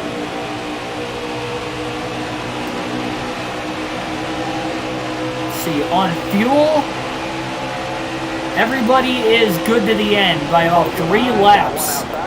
They're good on fuel to the finish. Annette makes the pass for the lead in turns 1 and 2. Schneider is able to lead 3 laps in this race. I mean, that's luck, yes, but that's why you play the strategy game. And Schneider needs a top 10 for that incentive bonus. and needs as many points as possible to try and stay inside the top 20. 3 stage points today. Yes, he got some, but it wasn't a lot. And he's got a great chance at the top 5. Allgaier likely is going to get around him here for a second. Maybe McLaughlin and Williams as well. They took the wave around. They probably need this to run green to the finish. I know Schneider's got the extra set of tires, but if we get a caution, there are going to be more guys on the lead lap that got around Annette Schneider on the restart. So we're going to have more than 10 cars on the lead lap if we get another restart. As Cindric made a little contact with Schneider off turn 4. And it just gets back down to the bottom in front of Chastain, it looks like. Allgaier again is closing. He's a couple cars back on the outside. He's behind the 6 of David Starr off turn 2. It's another driver Schneider's going to want to try to hold back. Michael Annett won at Fontana this year. So he's trying to get his second win of the season.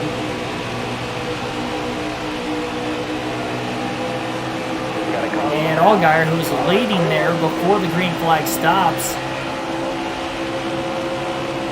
is back to second. At least he got the free pass, but as far as trying to win this race, he might need another caution to have a chance to catch Annett. There on the inside. You got room. You're clear. That's why you race to the finish. That's the second time Schneider's got lucky with a caution today. Sometimes it's better to be lucky than good. He was good at Atlanta. He's played the strategy game in his head. No luck outside of the Fontana race this year. There's 3 other races that completely went against him on the strategy, but today he was able to win with the strategy to this point. Can he get another caution to put fresh tires back on this car before the end, knowing he's got that set? Now, obviously, if Michael Annett pits, or Allgaier, or anybody else on the lead lap, I don't think Schneider's going to be able to win. But how about Josh Williams and C.J. McLaughlin running 4th and 5th? They took the wave around. I believe they might have been like on pit road as the caution wave, and that's why they were able to take the wave around, because they didn't have to pit under the yellow, where the only 2 guys in the lead lap, Schneider and Annett, had to pit, because they hadn't pit yet in the final stage. Got a car coming inside now. Kyle's in line behind Austin Hill. He's also in the top 20. Good run. That lower funded 61 team. McLaughlin in line right now behind Schneider. And Williams is also there on the inside, so it's a 3-car battle for 3rd. And that's got about a 7-second lead on Allgaier. And that is in traffic. But so is Allgaier. Allgaier's probably got heavier traffic as well. Who will win? Because this race has just got flipped up onto his side right now. And can we get an upset winner to that? Schneider, can he get his second win in his first 7 career Xfinity Series starts? C.J. McLaughlin, Josh Williams looking for their first wins at Texas of all places. Still there.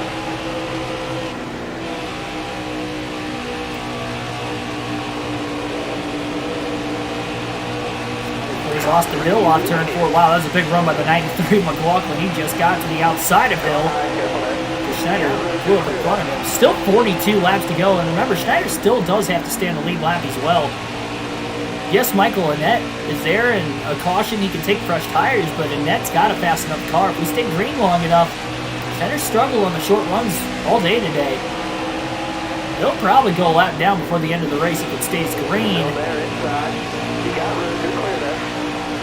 There will be other drivers for position also that have passed Annett that he could still lose to the end. So he's not locked into a top 10 yet. It has definitely helped him to get a top 10, but he's not locked in. And McLaughlin's going to get around him getting into turn 1 for 3rd. Williams is a little bit further back. Austin Hill's kind of holding him up a little bit. And Joe Nemechek's back there holding him up as well. So a little deep dive through 3 and 4 to the bottom. McLaughlin rides outside through 3 and 4. So just can't quite get to that left rear corner panel. Side draft McLaughlin down the front stretch. 40 laps to go at Texas.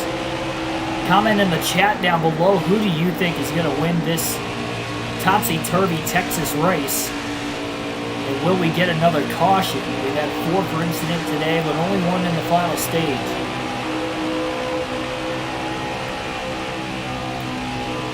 They're sending it hard through 3/4, trying to really race to 93. Very hard. Brandon Jones in 6th is about 13.5 seconds back now. He is on the lead lap. He's one of the guys that got around the net, and Schneider on the restart. Schneider's obviously faded, so he's still around the net. And Jones has had the fastest car. He's won the first 2 stages. He was on the bad receiving end of that caution, getting trapped the lap down, so that hurts his chances. But he got another caution. He could be back in it. With older tires, you say Schneider on another restart.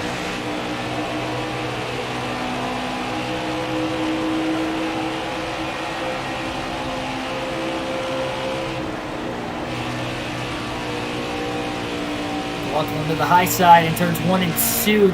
And a caution is out, but Allgaier's pitting.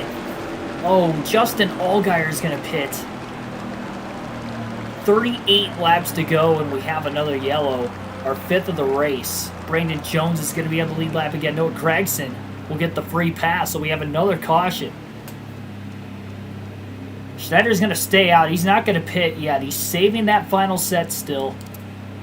Allgaier is going to have the freshest tires in the field, and what a comeback from a lap down for Allgaier, getting the free pass. He can have a great shot of winning this thing. And, I mean, he's going to have the freshest tires on the restart. He's probably going to blow right around these guys. Try to get that win. Get into the postseason. That would be big. We'll be coming to the green flag. You're coming to the green. Schneider almost got to the lead on the outside the last time. We'll see if we can do it this time. Michael Annette again will lead the field to the green. 34 laps to go at Texas. Schneider trying to side draft the net there. Getting into turn 1, he tried to stay in 3rd gear as long as he could, but can he clear Annette on the bottom? And he does! What a restart on the outside by Schneider. From 2nd to 1st. Unbelievable.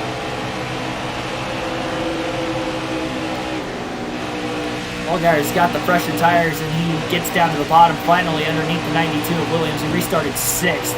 Gregson's got a fast car too. He's led laps tonight, but he is back at the rear of the field after getting the free pass. Schneider's just led his 4th lap of the race, and he has the clean air late. And that's still probably got the faster car. Not as fast as Justin Allgaier, who's got a massive, massive run on the outside. Schneider's going to block Allgaier. Contact between Annette and Allgaier. The 2 Junior Motorsport Chevrolets get together off turn 2. Allgaier about got pinched into the wall, and look at Justin Allgaier on those fresh tires. He'll rip right around Schneider on the outside. Schneider leads 1 lap off the restart, loses the lead, and Brandon Jones is going to try to catch him. And Schneider's going to try to hold him back for 2nd. Brandon Brown in the 68 is trying to get back on the lead lap, but Allgaier is gone on those fresh Goodyears. Schneider was saving that set of tires. Justin Exner said he knows he's not as fast as Allgaier, so he wasn't going to risk it yet. He's going to wait to see if we get another caution. That was a caution he needed, but not if somebody else pitted and somebody else pit. Got one peeking outside. Jones is going to try to get to the outside of Schneider off turn 4. Gets that side draft off the right rear corner panel. We have a dead heat battle for 2nd.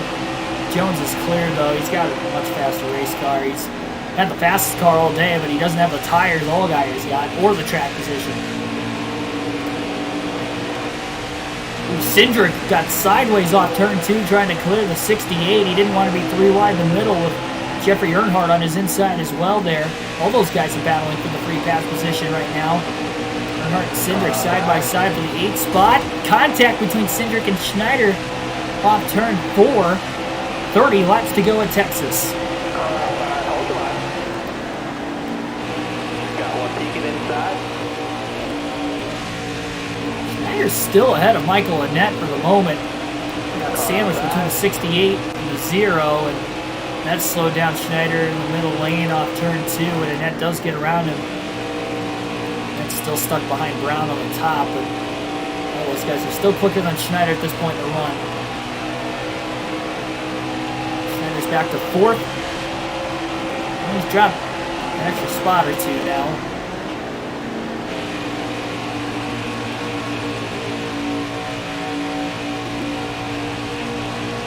Well, first the caution hurt Allgaier's chances of winning, and now it helped him because he's on pressure tires again.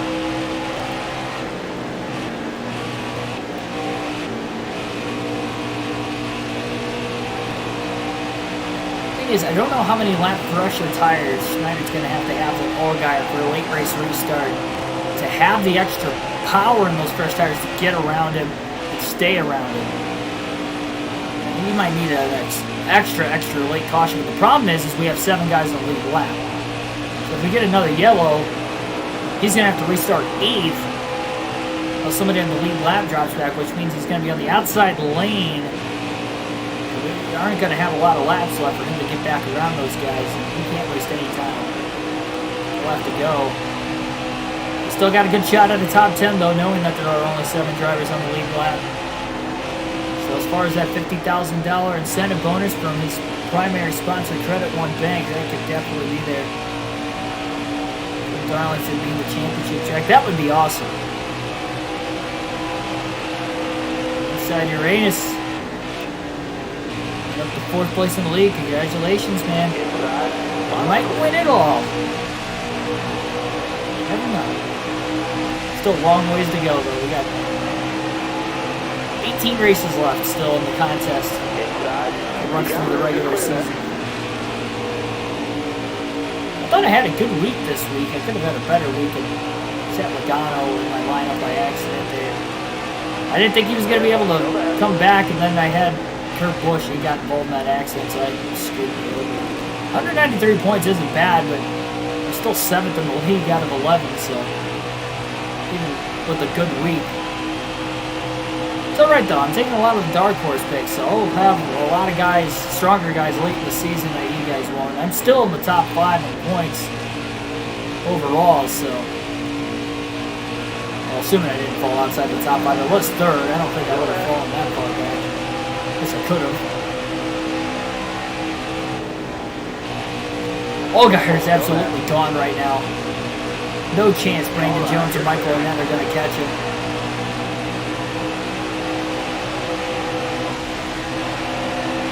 Four laps left.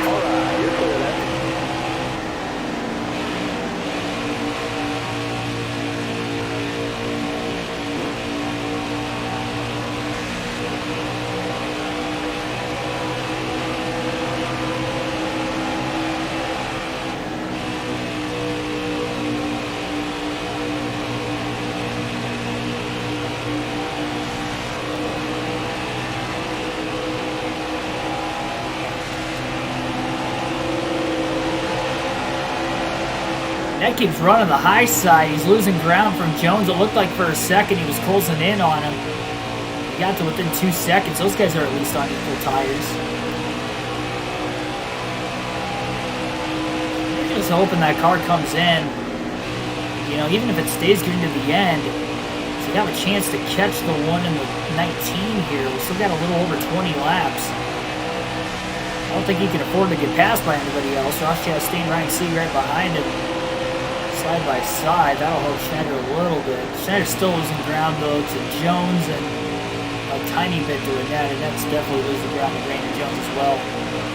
Allgaier's just caught the back end of the lap traffic. He's on pressure tires. That's a lot of traffic to get to even Schneider right now. Gregson also only 2.5 seconds behind Schneider. It could be a battle for 4th at the end of this race as well. Schneider might end up losing another spot if he stays into the end. He could have taken the fresh tires and probably could be running 2nd right now, but he'd still have nothing for Allgaier. So that's why he saved that extra set. He's saving it and saving it and saving it, and he's just hoping he gets another chance to use it. He had a chance there. He could have definitely finished 2nd with it, but no chance he could have caught the 7 car.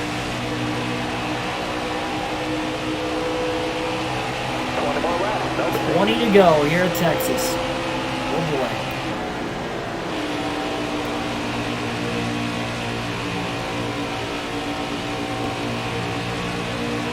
Schneider's only win of the season at Atlanta came in an overtime finish.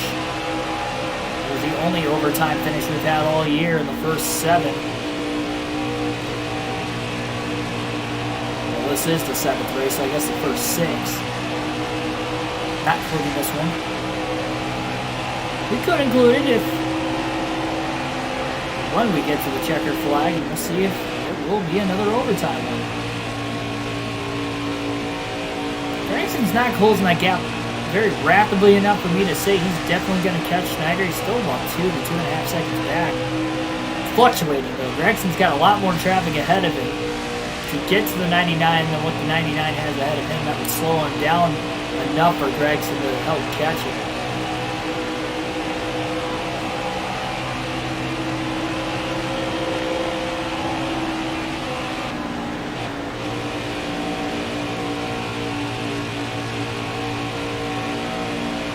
This 99 team has not taken any adjustments today. They've just strictly gotten these spots on strategy. It all works by staying on the lead lap. It gives yourself a chance to do this. He definitely got bailed out all the way back in stage 1. Now he could have been back on the lead lap with the cautions we had in stage 2. He could have gotten a free pass and he would have been back on the lead lap regardless. He wouldn't have got 3 stage points in stage 1. I'll guarantee that much. He's in the top 10 then, so he just knew if he played the strategy right. He's got the long run speed. He just doesn't have any kind of short run speed. 30th place car for the first 15 to 20 laps in the run.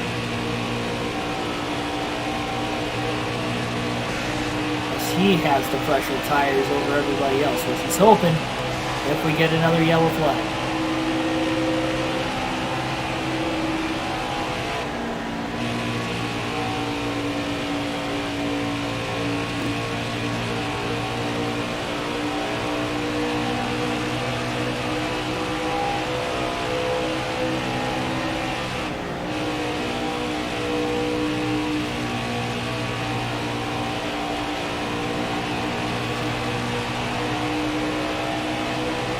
Still only 2 drivers out of the race, so when Hemrick hit pit road a lap or 2 before everybody else during the green flag stops, he was able to get his car back on the track, which was good for him because he was in the top 10. Problem is, he was one of the guys that went a lap down because of pitting earlier. The second to last caution we've had so far today. Again, we've had 5 per incident total. 2 in the final stage, 2 in stage 2, and 1 back in stage 1. 14 laps to go for Justin Allgaier to go to victory lane and lock itself into the playoffs. Got 2 guys with wins running 2nd and 3rd behind him of Brandon Jones, Michael Annette. 3 actually, if you count Schneider, I guess, back and 4th as well.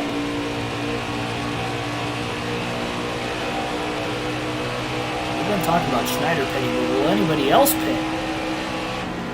One of those things, if everybody pits, Schneider might as well stay out. He doesn't have a very fast pit crew. We've seen that all season. We need to upgrade that pit crew right now, so he'll probably drop the last on the lead lap considering there are only 7 on the lead lap anyway. And actually, CJ McLaughlin, who's in 6th, and then technically the 7th place car, at least at the time, would have been Josh Williams in the 92. I think that they are both a lap down by now. At least Williams, maybe McLaughlin, so there might be even less cars on the lead lap if we get another caution. Again, who knows? We'll see.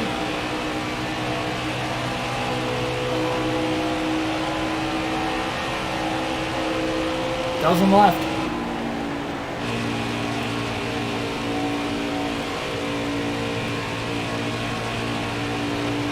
Stay focused and our team gets that money. Indeed.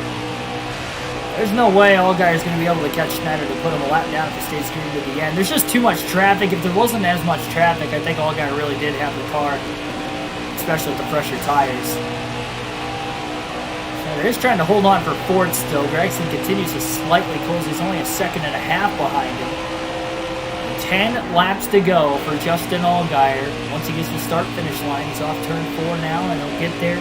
So 10 laps left at Texas. Caution is out with 10 laps to go. McLaughlin gets the free pass in 6th. Schneider is going to pit. Oh my goodness. Wake up, pinch me. I must be dreaming.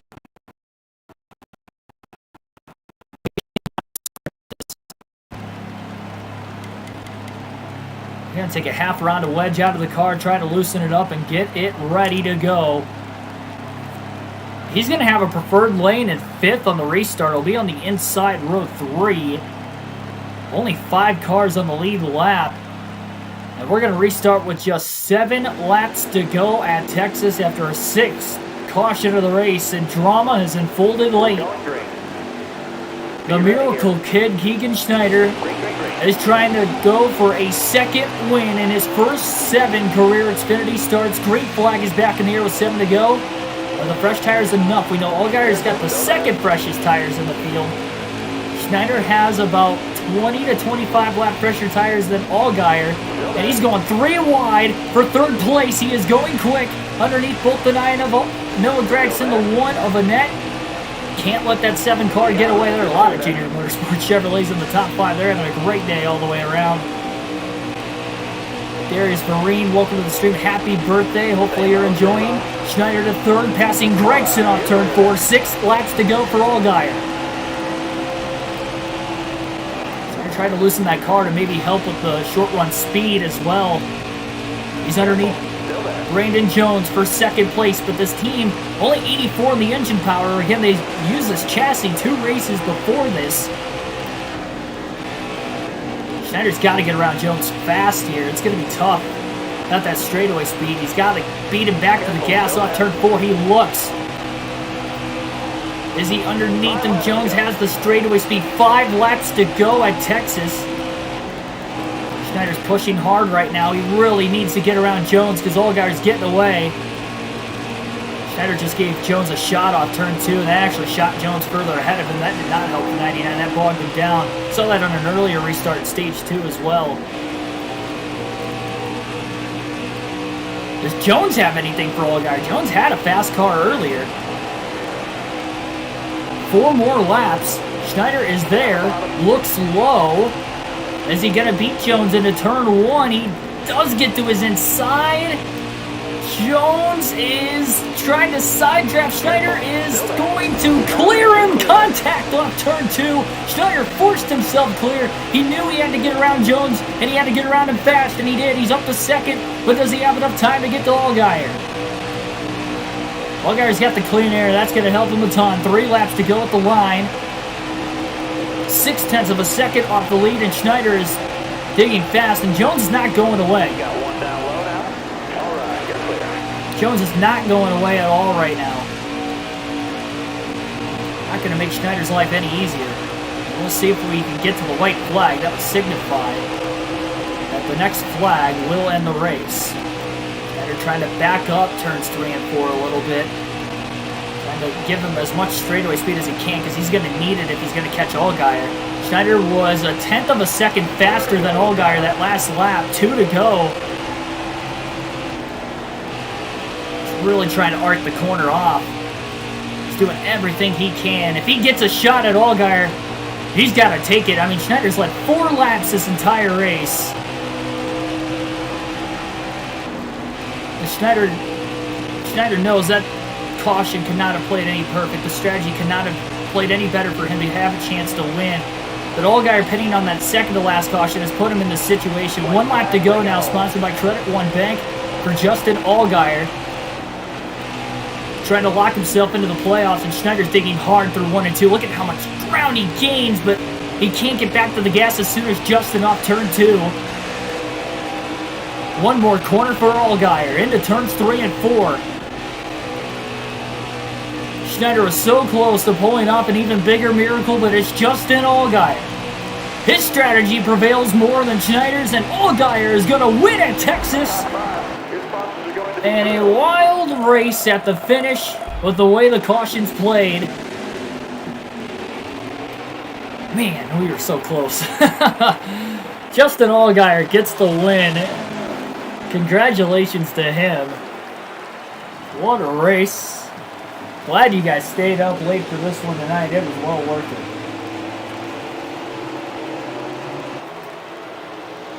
Six drivers finished on the lead lap. We'll go through the running order again. Allgaier with the win.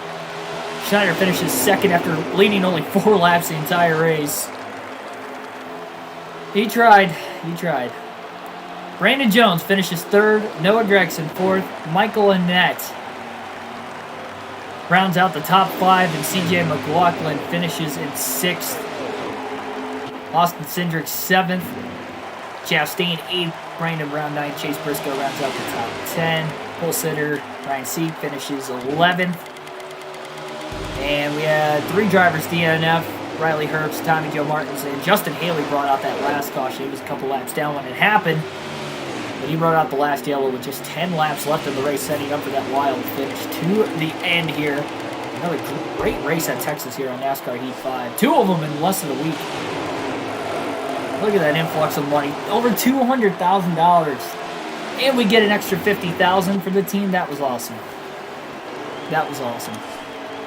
Up to 9th in points. We gained 4 spots there. It was a big points day. We scored a few stage points. We got the help. And Justin Allgaier's the 6th different winner this season. We still might have to win 2 races, though. We're doing good to maybe stay inside the top 20. I mean, I did not expect 4 top 10s. 2 top 5s in the first 7 races. We're 58 points above 21st right now, so we're sitting a lot better. That second place is huge today. I mean, we probably would have finished, without the way the cautions played, maybe 15th at best. Definitely wouldn't have got our incentive bonus. We definitely wouldn't have finished second. I can guarantee that. I tried. It just took a little too long to get around Brandon Jones. If we could have gotten, I mean, we had a little contact off turn 2 that didn't help either, but I had to clear him. That was like the only chance I really had to clear him. Was forcing him clear off turn 2. I was committed to that slide job because if I didn't clear him, I was going to have to get out, or do that. I was going to have to get out of the gas, and I knew I definitely wasn't going to have a chance to get the Allgaier, and it was going to be harder to get around Jones. I felt like that was the best opportunity. And Jones stayed right there behind me the whole time. He was waiting for me to make a mistake there, trying to catch Allgaier, and I didn't, so I hung on to 2nd place. Man, what a race. Can't believe it. I mean, the strategy could not have played any better for us. Couldn't have been any better. It worked perfectly. Cindric has the points lead. For whatever reason, he's ahead of Harrison Burton. Burton's got 2 wins, so he's got the tiebreaker. Burton's got the playoff points, technically. Jones with a great points day, winning the first 2 stages of the race. He's got 4 stage wins over here. That's 6. 4 stage wins, but that's still a lot this early. I mean, 7 races into the season. 4 stage wins. 1 race win. Solid. Those Joe Gibbs Toyotas, man, they got some speed this year. But we got Toyota back speed too. We got to win. I mean, how about that? 4 of the first 7 races have been won by Toyotas. Made the switch. That could have been the difference maker. Jones had the fastest lap, 29.630, 29 in the Xfinity Series. 69 laps led for Justin Allgaier. Nice.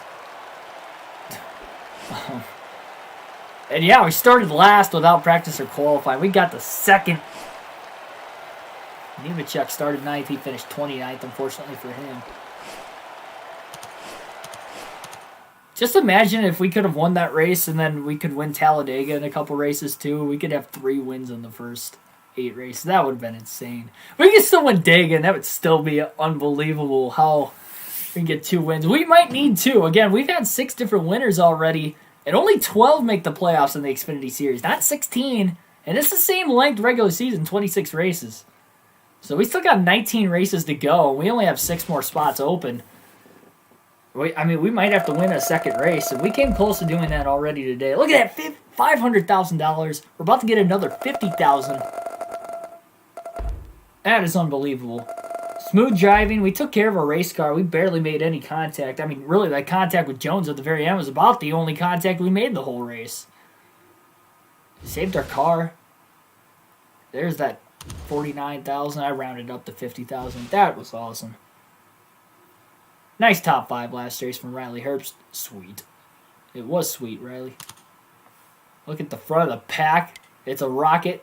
Nope, that should. Well, I wouldn't say I had a rocket, but we got a 2nd place finish. Strategy. Just because you run good in strategy races doesn't mean that there wasn't skill to get there, because you had to keep yourself on the lead lap. You had to keep yourself in the position, managing the tires and staying on the lead lap when we had older tires at the end of stage 2 trying to hang on there. Cost us a chance at stage points we probably could have had if the caution didn't come out, but we ended up with a second place finish because of it, because all of that really factors in at the end. Super duper. And it was a nice race at Keegan Schneider from Jeff Green. Nothing but compliments coming our way there. We go to my favorite track, Bristol Motor Speedway. Hopefully tomorrow night before our cup race. Hopefully. If not, Tuesday. Alright, so we have 5 races for this next incentive bonus coming up. 2 top 5s in 5 races. I want to go for it, guys. I want to go for it. I think we can get 2 top 5s. I think we can at Talladega. I really think we can get a top 5 there. Charlotte, probably not going to happen. I mean, we finished second at Texas because of strategy. Again, we didn't have a top 10 car. We had a 30th place car for the first 20 laps of the run. Then we had a top 10 car if we got like 45 laps into the run, which is why you saw us get into the top 10 there right before the green flag pit stops. Again, in the final stage even, but yeah, that was about all I had out of the race car, was 10th at best. So 2 top 10s in 5 races, I definitely do think we can get that. That's 31,000, 93,600 though if we get 2 top 5s, and I really do think we can get one at Dega. I think we can get another strategy one. I think we can get another strategy race in there, to get another one. It's going to be harder to stay on the lead lap at Bristol and Dover because those are shorter tracks. Mid-Ohio, we can stay on the lead lap. That's a road course. So that might be the race that we can pull the track position. Track position means a lot on the road courses. Problem is, though, we don't have a road course chassis.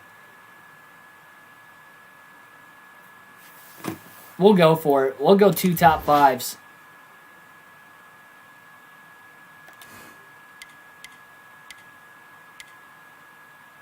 We really need a short track chassis, but we might go road course if we get that extra money. Honestly, after Talladega, at least, maybe after Bristol, we can get the 3rd car in the garage. But for sure, after Talladega, and knowing that a road course comes up before the next short track, we might just go road course chassis. Because remember, there is a road course in the playoffs at the Roval too, so we will need a road course chassis this time. We're not going to have nearly as many playoff points if we make the playoffs compared to what we had in the Truck Series. We are not going to win 13 races. I said that from the beginning. I'm surprised we have 1 already, but I said we weren't going to get more than 3 either. And for right now, I'm still sticking to it. But I am definitely overachieving early in the season. I'm blowing my own mind. Keegan is a gambling man. I am. But we're saving, though. We're saving money. I'm gambling when it comes to strategy, but we save money otherwise. We need to save the Super Speedway chassis for Talladega.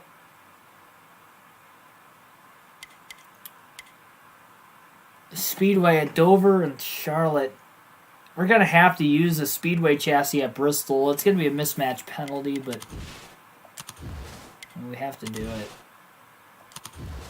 Not going to train any employees yet. So it'll be an 84, 80, and 80, but we'll have that mismatch penalty, so we're probably not going to be fast at all. Well, you guys remember, we finished 34th on speed at Phoenix because we didn't have a short track chassis, and we used the Speedway chassis then. No, we used the Super Speedway chassis then. We'll have a Speedway chassis. So it was a little bit better, I guess. Technically not. It's still a mismatch. It doesn't matter. Personally, 87,000. Yeah, it's probably going to take us after Dega to get the road course chassis, but we'll have that road course chassis for Mid-Ohio. And honestly, we can get that second top 5, I think, on strategy, or even just maybe on speed if we can get a top 5 there. I mean, you never know. You never know. We were aggressive late at Atlanta, but we were more... I didn't really beat and bang too much. I did it a little bit, but like on that overtime restart, I never made contact with anybody. I've been racing clean this whole career mode. The Truck Series, I was aggressive in the playoffs, but I wasn't really aggressive. Like, you guys haven't really seen me be aggressive. And it's mainly because I'm trying to save the equipment and save as much money as we can because we're not even in the Cup Series yet.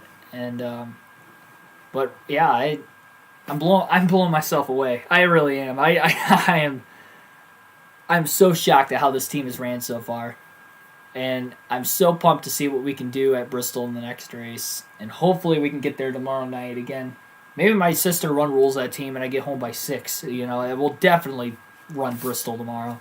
No matter what, we will run NASCAR Heat 5 regardless. And it will be for the custom schedule season mode for the Cup Series. But if we can get a race at Bristol in for the Xfinity Series before that and do a doubleheader, we definitely will. Like, share, and subscribe for more daily NASCAR content. Hit that bell notification so you guys don't miss another upload. This has been an exciting season of the career mode so far. 6 different winners in 7 races. I mean, this is insane. And Austin Cindric, the points leader, or tied for the points lead, hasn't won yet either. And he has been so close so many times this year. We'll take one more look at the... Actually, hang on. We'll have 78, 76, and 76 at Bristol. So, yeah, that's going to be our car for Bristol. Not too good. But outside of that, oh, baby. I forgot we won that stage at Atlanta, too. So we have that playoff point also. But, yeah. I mean, look at the fast guys that haven't won yet. Gregson, Chastain, he's 6. Cindric, I mean, that'll give us 9. Another colleague car, Haley. Another Junior Motorsports car, Hemrick. Another JGR car, even though it's Riley Herbst. So as far as like equipment goes for wins, I mean that's enough to fill out the top 12. Clemens is a good road course racer. He's won on a road course before, so you never know. He could win there. Yeah, it'll be interesting. It'll be very, very interesting to see what goes on. You don't want to miss a thing. Again, hit that bell notification button. And again, like, share, and subscribe for more daily NASCAR content. Either way, I'll see you guys tomorrow night. No official start time on those streams tomorrow, but just keep an eye on the channel. That's why hitting the bell notification, you will not miss the start of the stream. I will see you guys. Thanks for watching, everybody. I had a fun night. Hopefully you did too. And the podcast will be tomorrow at 3:30 p.m. Eastern Standard Time, no matter what. So definitely tune in for that. I'll see you guys tomorrow.